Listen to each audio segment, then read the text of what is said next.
Bonjour à tous, c'est Pierre pour Android Pit France et aujourd'hui, chose un peu spéciale, nous n'allons pas parler de smartphone mais de smartwatch et plus particulièrement d'Android Wear 2.0, la nouvelle version mobile à destination des accessoires connectés de Google.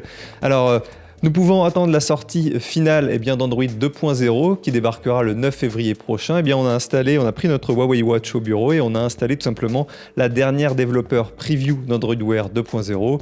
Je vous propose tout de suite de découvrir toutes les nouveautés de cette nouvelle version. L'installation de cette nouvelle preview d'Android Wear 2.0 est simple et rappelle les factory images que l'on peut voir sur les Nexus. Le processus dure juste quelques minutes et étonnamment remet l'heure à la configuration d'usine. Rien qu'à la configuration, on peut remarquer directement qu'Android Wear 2.0 est totalement différent de son prédécesseur. Alors en quoi Android Wear 2.0 est-il spécial ? Tout simplement parce que Google aimerait rendre les montres sur Android Wear 2.0 indépendantes des smartphones. Ceci a du sens principalement pour les utilisateurs d'iPhone, puisque ces derniers ne sont pas intégralement inclus dans le marché Android Wear. Pourquoi ? Les systèmes de notification ne sont pas entièrement compatibles. Jusque-là, par exemple, la Huawei Watch et les autres montres ne permettaient pas vraiment d'avantage au quotidien lorsqu'elles sont pareillées à un appareil iOS. Android Wear 2.0 transforme votre montre en un appareil indépendant à l'aide d'une mise à jour. Certains vieux appareils ont déjà ce potentiel grâce au Wi-Fi, au GPS, au microphone et aux haut-parleurs, mais la version logicielle ne jouait pas en leur faveur. Les mises à jour de l'ancienne version d'Android Wear n'ont pas apporté grand-chose ou alors des progrès trop lents. L'utilisation n'était pas non plus géniale. Pour installer de nouvelles applications sur la montre, il fallait passer par le smartphone et installer les applications dessus. Heureusement, ce temps-là est révolu puisque le Play Store arrive sur le poignet. Vous pouvez désormais en effet installer des applications directement sur la smartwatch. Les cadrans, les applications et des petits jeux peuvent être installés sans smartphone. Vous lancez les applications depuis le nouveau tiroir d'applications qui est plutôt joli à l'œil. Il montre tout d'abord les dernières applications ouvertes, puis vos applications préférées et enfin toutes les autres applications triées par ordre alphabétique. L'assistant fait également partie de la montre, jusqu'à maintenant c'était une exclusivité des pixels. Pour le moment son fonctionnement n'est pas très au point et il comprend mal bon nombre de commandes, mais grâce à son système d'apprentissage progressif, il est censé s'améliorer avec le temps et devenir utile.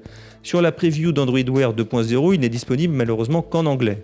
Alors bien entendu, quand on évoque les nouveautés d'Android Wear 2.0, on doit parler de la nouvelle interface que propose cette nouvelle version. Elle se veut beaucoup plus moderne, beaucoup plus intuitive. Les changements ne sont pas aussi majeurs, mais les petits détails qui ont été ajoutés par Google sont bienvenus et l'expérience au quotidien est nettement plus agréable. Alors selon moi, la principale nouveauté de cette interface est les écrans reliés aux données. Google préinstalle 2 cadrans qui proposent 4 emplacements pour les données de votre choix. Derrière chacune de ces positions, nous trouvons ce qui s'appelle Complication API.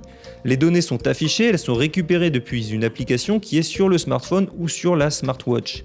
Si vous appuyez sur cette donnée, l'application correspondante sera ouverte ou alors une action sera lancée sur le smartphone.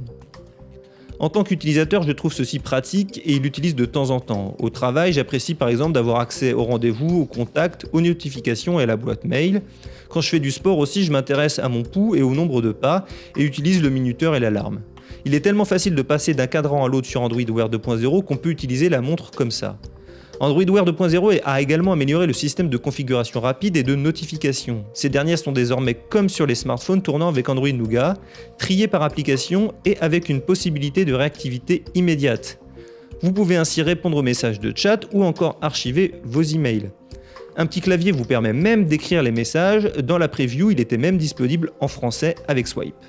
Alors que penser au final d'Android Wear 2.0 ? Pour moi, c'est une mise à jour très satisfaisante. Alors on a certes attendu très longtemps, puisque Google ne faisait que la reporter mois après mois, mais elle arrive finalement sur le marché.